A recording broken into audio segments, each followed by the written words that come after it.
ঘুরতেছে, আরেক লোকও ঘুরতেছে। ও দেখে যে ওই লোকটা বিশ্রাম করতেছে ওই খেজুর গাছের নিচে।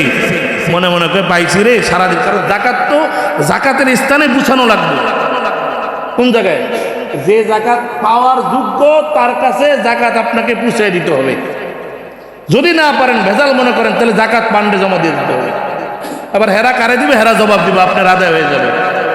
আর নাইলে আপনাকে ঘুরে ঘুরে কে জাকাত দিতে আপনার বাড়িতেও আসবে না, তাইলে আপনার জাকাত আদায় হবে না। কারণ টাকাওয়ালারা ভিক্ষা করে, অধিকাংশ প্রাইভেট কার দিয়ে ভিক্ষা করে, আছে না নাই?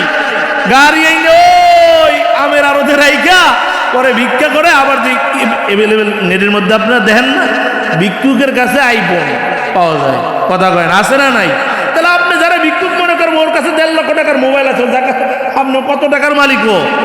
এই জন্য খোঁজ খবর নিয়ে সূক্ষ্মভাবে যারা জাকাত পাওয়ার